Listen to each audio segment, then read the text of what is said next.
All right, guys, welcome back to the Pocket Mads channel. It's Maddie here. Today, we're going to break down the best new decks that have been added since all of the new cards came to the game in PALDEAN Wonders. The new set's been out for a few days now. A lot of people have some interesting opinions about this set, but quite frankly, I think that they added a bunch of really strong cards. So for anybody that plays the game or competes in the game, I think that this was actually a really awesome set. I want to talk about it before we get into the deck list. We have 7 different decks today that I think all have real meta potential. Not only that, but all of the deck lists that we're going to be talking about today have actually performed well already in online tournaments. So it's going to be a really fun video today. I'm really excited to talk about some of these new decks here on the channel and how I think they're going to perform as the metagame goes on. Before we get into that, though, you got to go register for PMPT number 22. It is tomorrow. It's Saturday, tomorrow at noontime Eastern. $200 cash in the prize pool. It's going to be a ton of fun. The first big tournament with all of the new cards legal. I'm super excited. We're going to stream it this weekend, so definitely stay tuned. Okay, so yeah, 7 different decks today. I want to talk about the set, though, in general, because I know people's opinions about PALDEAN Wonders are definitely pretty mixed. I heard a lot of different, I guess, opinions about this set. I think that there's 2 sides of the coin. I think that, a lot of the reused artwork is very interesting. No mega Pokemon, very interesting. And then, of course, this being PALDEAN themed, also very interesting. I don't think it's what people expected from the expansion coming around Pokemon Day, right in the 30-year anniversary. So a lot of things about this set are very strange to me. I think from a collector's standpoint, if I was like a collector, if that was why I played Pokemon Pocket, I'd probably be pretty upset. In fact, I am kind of upset in general that a lot of sort of the uniqueness about all of the cards that typically come to Pokemon Pocket is no longer there. I might make a video talking about this specifically because a lot of weird things have been happening in Pokemon Pocket recently. The last expansion, B2, was sort of a full-size expansion, but it was only in a single booster pack, which they've never done before, and I thought that was very strange. And then for them to go into this set using reused artwork and, of course, not having any Mega Pokemon, it kind of brings up just a lot of questions about these cards in particular. So anyway, we're just going to go ahead and maybe leave that for another video. Comment down below what you think of this entire set based around all of those things I just mentioned. But at the end of the day, what I care about is the metagame, right? And the actual decks and how fun it is to actually play the game, because that's to me why I love Pokemon Pocket, is building decks and actually playing them, right? So I'm not necessarily a collector's, but I know collectors for Pokemon Pocket or people that play the game for that reason. They might have their own opinions, but I think this set has been a pleasant surprise. A lot of these cards are actually very, very good. We'll have to see what sticks around in the metagame as time goes on throughout this season. But one thing I will say is that at the first glance here, and in the first couple of days, I actually feel like the cards and the quality of Pokemon that was released in this set actually is much better than the last 2 sets like combined. So, maybe it's power creep, I don't know. But I actually really love a lot of the designs for the Pokemon, and I think a lot of the new decks and a lot of the new strategies are actually very competitively viable, which I think is very cool. So it's kind of it's a mixed bag, right? I'm glad that we have new cards, that they're strong. I just don't know why they had to be reprinted artworks and everything else that's kind of going on in Pokemon Pocket. But anyway, comment down below. Let me know what you guys think. Anyway, let's dive into the deck list. 7 different decks today. We're going to start off with Gholdengo EX. I think that this is, no pun intended, kind of the golden child of this set. I think that the nature of Gholdengo EX is very casual friendly. It reminds me when Celebi EX released back in the day. A very, very similar sort of play style here with Gholdengo. They are very different cards, but the RNG sort of nature of the card kind of lends itself to be quite similar to Celebi, and just the way that you kind of pile on energies and then you kind of just do this one big attack. It spreads the energy instead of piling it all onto the active spot like Celebi does. I think Gholdengo is actually not that bad.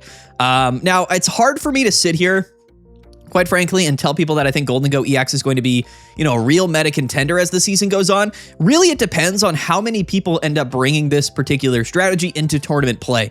But inherently, something like a Gholdengo EX, although there is a pretty nice toolkit to play around it, it definitely is not, the typical sort of competitive strategy. Very RNG based, right? Just this the spending rush attack in general is entirely RNG. It just randomly chooses Pokemon or places on the board, and then it spreads damage, and then of course, like, from there you just don't really know what's going to happen. But I think Gholdengo does have some merit.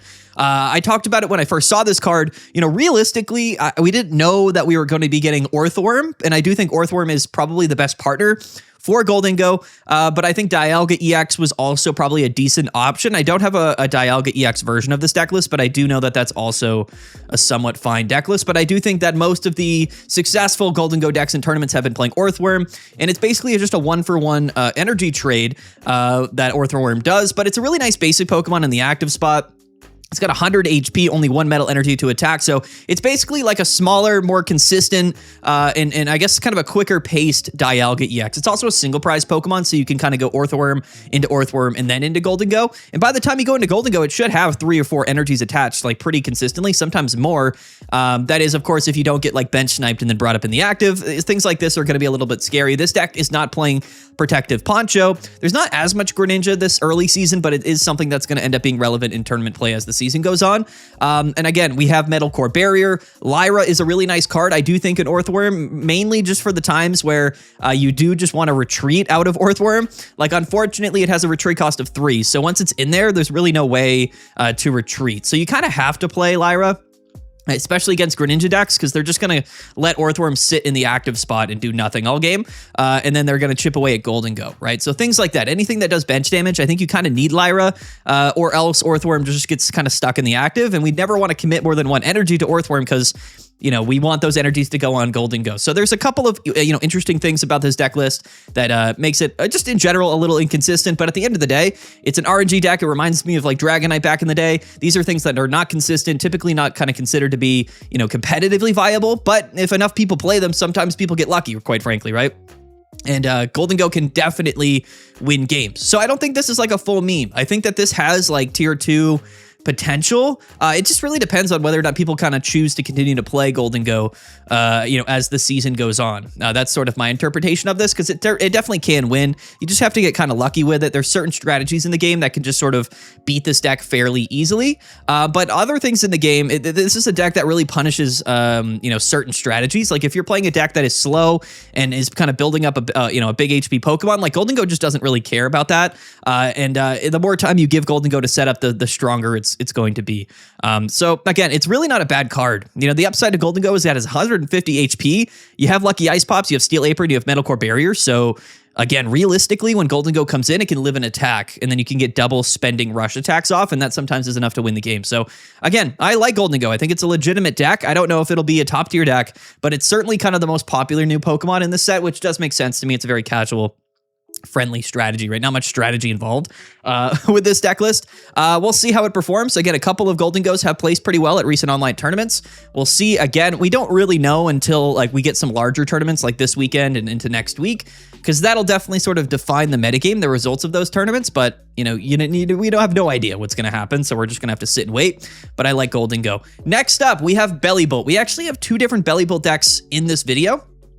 I think, and I made a video on Bellibolt yesterday, I think that Bellibolt EX is the best new card added to Pokemon Pocket. One of the strongest Pokemon in the entire game, quite frankly. I think that it's just, it's really nice because it's a lightning Pokemon. So you get, or an electric type Pokemon, you have the advantage of playing all of these like really strong electric type support pieces that the lightning type has. I keep saying lightning and electric, I don't know. But people call it whatever they want to call it. But there's so many different really strong tool cards that you can pair in the lightning type or electric type decks. We have the new electric generator. We have Clement package with Magnezone, which is what this deck is using. You could play Zeraora, you could play Pichu. When it comes to lightning energies, there's a million different ways to generate those energies. So Bellibolt EX is actually a very consistent Pokemon, and it has 160 HP, which is crazy on a stage 1 EX Pokemon. That's in line with things like Crabominable EX, Executor EX. There might be other examples, I don't know, but it's got a lot of HP, which is kind of surprising for an electric type Pokemon. But Bellibolt, you know, is a big boy. He's big boy Bellibolt, and 140 damage, 160 HP is kind of crazy. It has access to Tadpole. The 50 HP Tadpole with the charge attack is phenomenal for Bellibolt. Not only is the attack really good on Tadpole, but it's 50 HP, which means that you can pair it with other Pokemon in Lycia strategies, which is always a really, really big upside here. So we can play double Magnemite, double Tadpole, grab them all with Lycias. We don't have to play Pokeball. We have Clement to search for Magneton. We have Sightseer to even search for more Magnetons and Bellibolt because we're playing 4 stage 2 Pokemon in the deck list. Copycats, Researches, Cyruses as well. I really, really love Magnezone Bellibolt. I really do. However, I think that the metagame is just not that kind to strategies like this. I think that Magnezone, in general, just loses to Hydreigon for a number of different reasons. I think that Hydreigon, especially with Poison Barb Nihilego, can kind of KO Magnezone pretty easily. Not only that, but it's much quicker. And Magnezone, in general, is a pretty slow deck. So when you're playing a deck like this, you're just kind of foregoing any sort of early game advantage that other decks might be able to have. But in the mid to late game, it's really strong. So, you know, the best case scenario is you go Magnezone into Bellibolt. That's going to be a very, very difficult combination to beat. However, you know, sometimes it requires you to draw all of your Pokemon. So again, it's a bit of a slower deck, very consistent into the mid to late game. It's just getting there is sometimes an issue in the face of some of these decks that are just really fast paced. But very good strategy. And again, Magneton can generate additional energy. So if we do lead Bellibolt, you can still go Bellibolt into Bellibolt and kind of just use the Magnetons to, you know, make sure we have all of the energies we need on the board.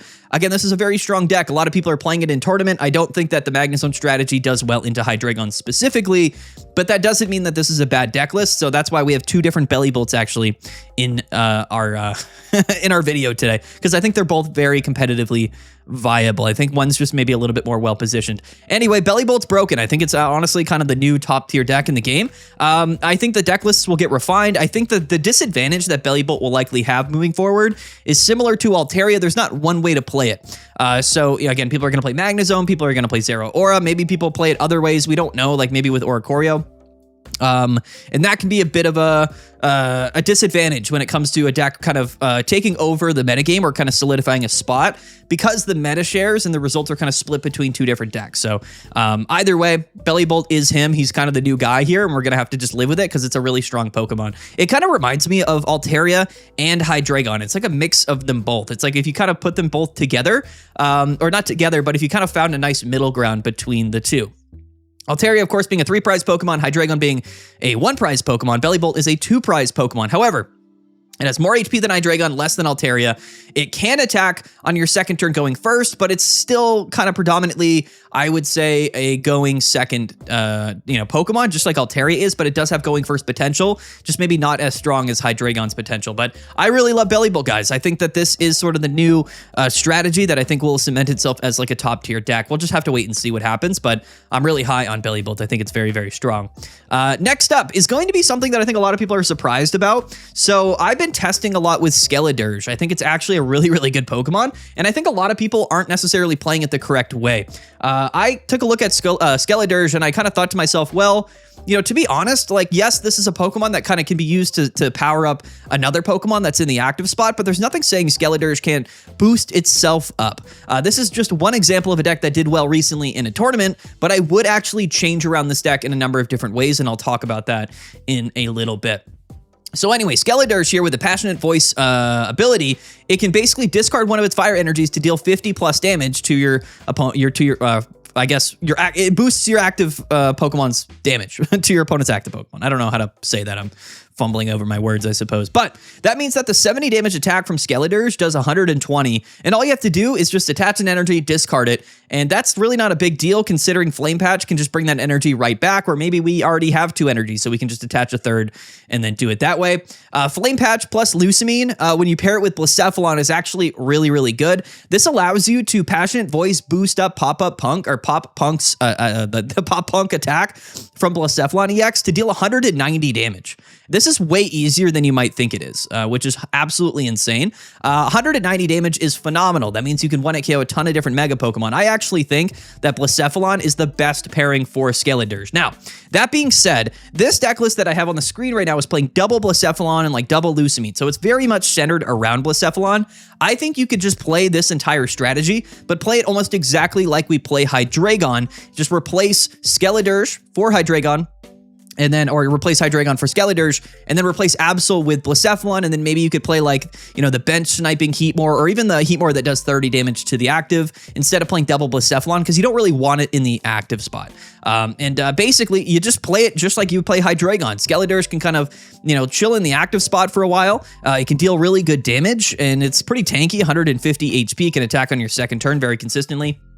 And then once the Skeledirge goes down, you can just go into Blacephalon or go into another Skeledirge, and then force your opponent to go through double Skeledirges and then a Blacephalon hitting for 140. It's a very, very good strategy. This is one of the most underrated things, I think, in the entire game right now. I have done some testing myself. I got some help from Erico TCG on his live stream last night testing out Skeledirge, but I think Blacephalon is kind of the correct choice here, at least for now. So again, keep in mind, I would change around this deck just a little bit. I would maybe cut one Blacephalon, or I would definitely cut one Blacephalon, and I would play just like one Turtonator, because again, even if you played the 30 damage Turtonator that just attacks the active, or any basic fire Pokemon like that, it actually can get boosted by Skeledirge, right? So the 30 damage from Heatmore can just get turned to 80 damage if you just attach to Skeledirge and then you discard the energy, which is really crazy. So you can go 30 into 80 or just go turn 2 80, which is really, really cool. So, or I guess not turn 2. Yeah, you could go turn 2 going second, but it's just a really good Pokemon. I actually think Skeledirge is very underrated. Very similar to Hydreigon. I think the only difference is here is that Hydreigon can attack on your second turn going first. Skeledirge can't. However, it does not damage itself, so you don't have to worry about that. And of course, it can also buff other Pokemon other than itself. So in fact, it's actually a lot better than Hydreigon in certain ways. Unfortunately, though, the retreat cost does mean that Skeledirge is kind of stuck in the active spot. You're never going to want to retreat it. So that's kind of where the big air balloon comes into play. But honestly, I don't really think you need big air balloon, because if Skeledirge is in the active spot, we're kind of fine with that, to be entirely honest with you. One Cyrus is interesting. I think if we're playing like a 1-8 KO build like this, I don't know if we need Cyrus, but Cyrus is always very useful. Giant Cape, also a little suspect. I might actually would rather play Rocky Helmets, because it's going to bring this 120 boosted damage from Skeledirge up to 140, which is a much, much better number. And we're definitely living an attack anyway with 150 HP. So again, one example here, this deck list, I'm showcasing it mainly just because it did well at a tournament recently, but I think that Skeledirge in general, after this deck list gets refined a little bit, I think has a lot of potential. Think about it like a fire-type Hydreigon deck, except, instead of being a little bit more like aggressive and kind of control type with Absol and Poison, it's just kind of about one-hit KOing Pokemon. And I don't want people to underrate the power of being able to deal 190 damage. Fairly easily, like not hard really at all. 190 damage is incredible. You can KO basically every relevant Mega Pokemon in the entire game, which is a really big deal, honestly. So in certain matchups, I would actually prefer to play like Skeledirge, Blacephalon above Hydreigon, which is kind of crazy to think about, but just something to keep your eye on. A deck list like this can be changed. It can be refined. This is just a core example of a list that did well recently, but do not sleep on Skeledirge. It is a very, very good Pokemon, and I think it has a lot of, potential moving forward in the metagame. Next up, we have Meowscarada EX. So Meowscarada, again, was kind of the Pokemon that they revealed when they first released the set, but kind of been overshadowed by certain other things like Gholdengo, like Bellibolt. I think that Meowscarada is a very, very good card. It actually won a tournament just yesterday, I believe. So I think that Meowscarada is very legitimate. However, I think inherently this is a deck that's going to have some really good matchups and inherently some really bad matchups. It's just something that is kind of dependent on what it's going up against, or I guess what other decks are in the metagame that it could pair up with, right? And by that, I mean, the 70 damage to the bench, the 80 to the active, it's really cool. It's super flexible. It's aggressive with the 1 energy attack cost. However, sometimes you kind of just need to deal big damage, right? Like that sometimes is sort of a win condition in most decks, right? So if you go up against something that can just sort of, heal a ton of damage or just want to KO Meowscarada even with a Leaf Cape, then you're kind of in a tough spot, right? So I love Meowscarada. I think it's actually a really, really solid deck list. And this deck list in particular is actually how I would kind of recommend playing Meowscarada, at least from the concept of it being just sort of a solo type build. I really think Meowscarada is effectively just Decidueye was a couple of seasons ago, but kind of better in most ways. And by better, I mean that it has a 1 energy attack cost, so going first, it's way better. The issue with Decidueye always was that if you go first, like you probably just end up losing to something that has a little bit more faster pace to it. Meowscarada with the 1 energy attack cost means that you can immediately put pressure on the bench. One thing I also love about Meowscarada is it never even has to attack the active, which is pretty funny. You can kind of just win games by just attacking the bench. And that's always a really, really valuable sort of condition, right? With Meowscarada. Whereas Decidueye needed to... you had to like hit the bench and then you could hit the active for more, but they were both 2 energy attack costs. So being able to attack a turn earlier is actually a really big deal. We can play the non-EX Meowscarada to hit for big damage. That is sort of course, the whole reason I think why this deck does somewhat function better in general is because we can hit for 130 with the non-EX Meowscarada, which is really good. We have Leaf Cape in here, brings our Pokemon to 190 and 170 HP. That's a really big buff there. And also we have access to Lily and Ice Pops to live 2 hits pretty often. In fact, I think that's a really big upside to Meowscarada. So I really love this deck. I think that Meowscarada has a place in the metagame. I don't think it's ever going to be like a tier 0 type deck just because its matchups are a little bit volatile, but it's a really nice card to have into the game. And what's cool about Meowscarada is it's a very skill intensive deck, right? Choosing where to, select your damage, knowing which Pokemon to go into. It's honestly a really, really fun deck to play. And I think it rewards like high level play, which is always really nice from a competitive setting.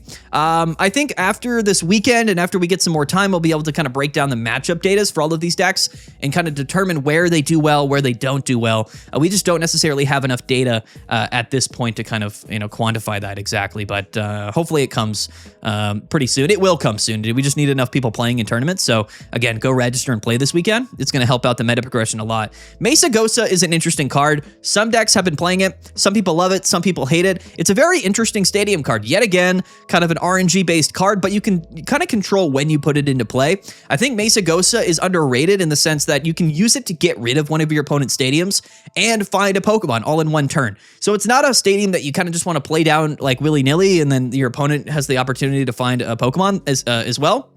That doesn't feel great, but if it comes down to it and you need that evolution Pokemon to win the game, it does give you a 50-50 chance to find that Pokemon and effectively as a win condition, but also it can get rid of your opponent's stadiums, which sometimes is enough of a value to play Meowscarada itself. So it's very much a stadium card that you kind of keep in your hand because you don't want your opponent to utilize it. You only play it when you really do need it that turn or you need the Pokemon that turn. So I like Meowscarada. I don't know if it'll kind of stick around in most decks. We're not seeing any Arven, which is a little disappointing. I don't think Arven's a bad card, but again, deck space is so limited. It's just so limited right now. It's hard to kind of fit certain decks or cards into your deck list, right? So I think you'd still rather play like Sabrina and Cyrus's researchers copycats. And to be fair, a deck list like this has chosen to play Lily and then Guzma, but maybe you could kind of throw an Arven in here as well. Who knows, quite frankly, but we'll see if Arven gets utilized. I really like Meowscarada. I think it's definitely a solid deck. It won a tournament recently.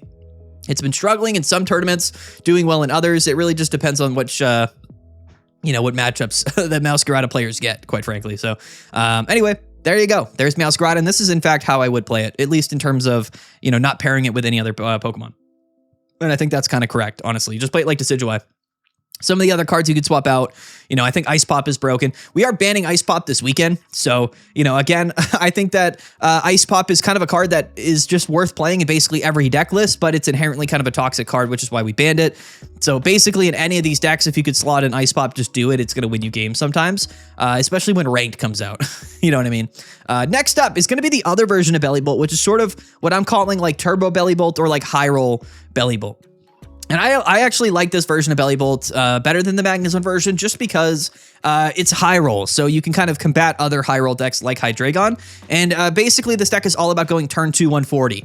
With Zero Auras, with Tadbulbs, with Electric Generator, it's very, very, very doable. And I think it's still worth it to play Lissia. I've been playing one Lissia double Pokeball myself because if you play Lissia, you're guaranteed to pull the 2 Tadbulbs out of your deck. And then if you also have a Pokeball in your hand, that will guarantee a Zero Aura. So I think Zero Aura is a broken card in this deck list.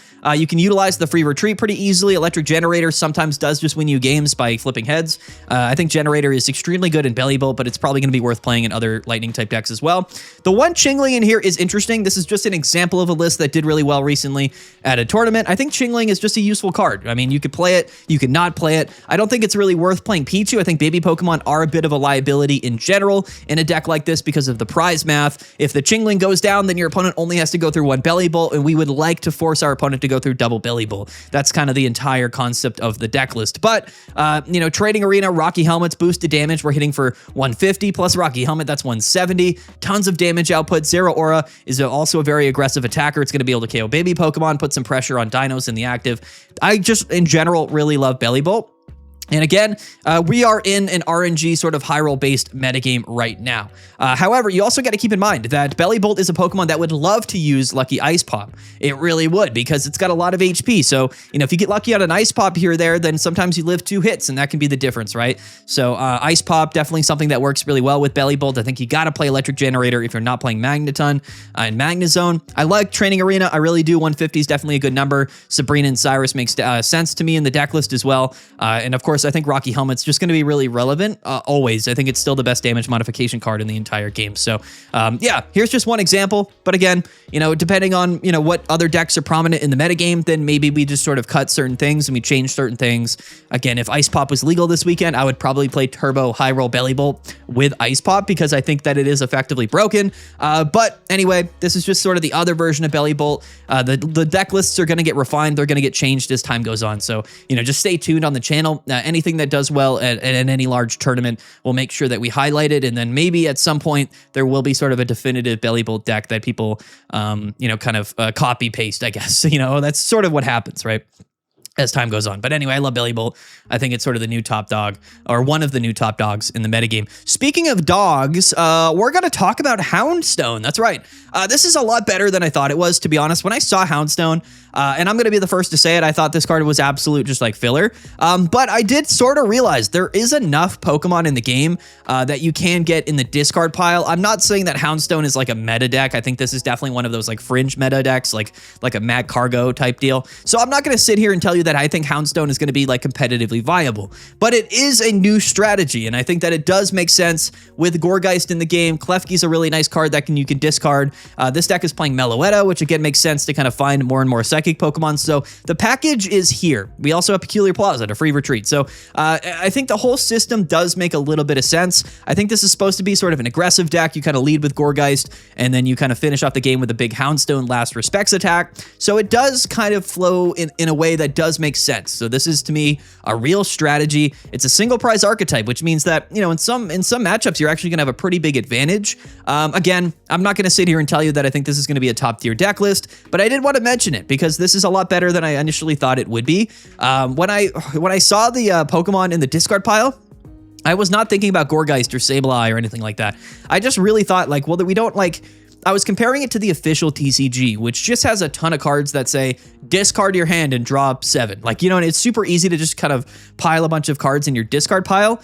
Pokemon Pocket's different, but I didn't really remember that we actually do have quite a bit of psychic cards that you can kind of pair with Houndstone, and it all does sort of flow properly. So it's a very cool deck. Again, I'd be shocked if this ended up being like a top tier strategy. Unfortunately, I don't think any of your Pokemon can really live attacks from like much, if we're being honest. But I mean, Houndstone itself can hit for pretty big damage and potentially, you know, be in a position to 1-hit KO in the late game, which is pretty cool. I think that's a pretty cool sort of aspect of this deck. So I wanted to highlight it. Not much I can really say about it. There was like one player that went like 4-1 at a tournament with it. You know, maybe it just disappears in a week or two. It probably will. But, you know, it's a new deck, new strategy. So I wanted to mention it. Lastly here, and these decks, by the way, were in no particular order, so I don't want people to think I'm like ranking these in any order. We're just talking about them all. But lastly is going to be Chien-Pao, another card, to be fair, that I think I was kind of wrong about in some ways. I think that Chien-Pao, alongside Baxcaliber, is not what it needs to be, which is quite frankly. I think that unfortunately 3 energies and discarding all of those energies is just a little bit too much. That's just my honest opinion about Chien-Pao. You kind of need double Baxcaliber to attack back-to-back times with it. But at the end of the day, you know, we don't need to attack multiple times with it. I don't think that's sort of the concept of the card. I think the entire concept of this deck is to basically use that one attack to end the game. It's a game finishing Pokemon. Similar to like Absol. You know, I talk down about Absol a lot, but it's been in a ton of, you know, meta relevant decks. It's just not the focal point of those decks. And I think that Chien-Pao is very similar. I don't think it's a bad Pokemon. It's just not really a Pokemon you would build the deck around. So what are we building the deck around? Well, quite frankly, we're going to build it around Suicune because Suicune is broken. So that's the concept here. You know, you lead Suicune, you draw a bunch of cards, you deal nice damage. You're pretty tanky with Giant Cape, with Starting Plains, with Lucky Ice Pop. It's not that easy to get rid of a Suicune, I'll tell you that for free. It really isn't. And Suicune can pair pretty nicely into like a Chien-Pao win condition. So I don't think this is better than Suicune and Greninja. I'm just going to go out and say it. But it is sort of an alternate way to play kind of a similar strategy. This is what I'm kind of classifying as the new ethical way to play Suicune. And by ethical, I mean non-Greninja, right? We saw like the Suicune Gyarados stuff that was fringe meta for a bit. So here's sort of a new way to play Suicune that feels a bit more fair. I do think that this is strong. I think, of course, it's strong, right? Baxcaliber can KO Oricorio. Suicune can kind of tank hits in the active, draw cards, deal damage, and Chien-Pao can snipe the bench for game. it's actually going to be pretty strong into a lot of different matchups. However, I think I would still rather play Suicune and Greninja. However, you know, at the end of the day, you know, I don't know if people are going to want to play this. Some people have been playing it in tournaments. I think actually as far as like all of the new decks go, this is right up there, probably second or third in terms of like successful decks. I would say this Chien-Pao Suicune deck alongside Bellibolt and then Meowscarada are kind of the new top decks that have been performing well in tournament settings. Everything else is still a bit fringe meta. I wanted to include Armarouge in this video, but there really haven't been that many Armarouge decks. We'll circle back to Armarouge because I do think that there's some potential there. We kind of slotted in the Skeledirge deck in place of Armarouge. I think it's actually a good Pokemon. I just haven't really seen many people do well with it in tournaments, so I didn't want to highlight something that I didn't necessarily believe had the opportunity to do well in a competitive setting, but that doesn't mean Armarouge can't do well. People are going to comment, what about Armarouge? I'm talking about it right now, so timestamp it for people curious. I think Armarouge is definitely not a bad Pokemon. I just don't know if it's got enough going for it. I just don't know. Maybe it'll just take some time. People will kind of figure out the deck list. Who knows? Not I don't know. I'm here to just tell you what's happening, keeping you guys up to date, letting you know what has been doing well, what is competitively viable, what has potential. Now, again, it all comes down to the tournaments this weekend and into next week. Basically, you know, without ranked, we don't know what's good until it performs well in tournaments. And that's just the reality of it. That's why we run our tournaments on a weekly basis, to kind of break down the metagame and understand what's happening at a competitive level. So definitely go register, link down below for PMPT number 22. Going to be a ton of fun, $200 cash in the prize pool, and definitely tune into the live stream this weekend. It's going to be just a really, really, really fun time. And anyway, that's 7 of the top new decks right now. Which decks will remain by the end of the season? I don't know. I'm guessing Bellibolt, but maybe a couple other things as well. Yeah, pleasantly surprised. Realistically, I know a lot of people just, you know, kind of were kind of hating on this set, quite frankly. But at the end of the day, all I really care about is if the cards are good and playable or not. Which I know is kind of a selfish thing to say. I wish they were unique cards and unique artwork. I really do. But as long as I can play the game, have fun, play new decks, and see the metagame develop, that's what we're here for, quite honestly. So again, comment down below your opinions. At the end of the day, I think objectively this set had better or stronger Pokemon than Fantastical Parade and Crimson Blaze put together. I really do believe that. Like, it's kind of crazy if you think about it. Fantastical Parade was such a dumpster fire, it's really hard to even explain it. There's nothing relevant that came from that set other than Ice Pop. It's insane. I guess Mimikyu, maybe? It's insane how much of a dud that set was. Absolutely insane. When did Steelix come out? I guess Steelix is somewhat okay, maybe, but I don't know. Anyway, that's my opinions. I'm actually really excited about this season. I don't know when Ranked is coming out. I don't even know when we're getting our Ranked rewards. I don't even know what's happening at all with Pokemon Pocket because it's all a little bit concerning, quite frankly, to me. Maybe they are going to just delete this game from the App Store in a couple of months. We have no idea what's happening. It's all very strange, very confusing. I'll make a video about it maybe sometime in the next few days, but at the end of the day, some of these new cards are definitely really strong. And these are the decks that I would play them in. Don't forget to like and subscribe, guys. We'll talk to you guys probably tomorrow. I'll try to make some videos this weekend because there's a lot to talk about, but definitely tune into the live streams. And then, of course, check back in on Monday at the very least for the results on our first meta report of the season. And then on Tuesday, we're going to rank all of the decks in this season here on our tier list, which is going to be a ton of fun. Honestly, I'm really excited about it. All right, guys, that's the video. Peace out. Have a good one. We'll talk to you guys later. And yeah.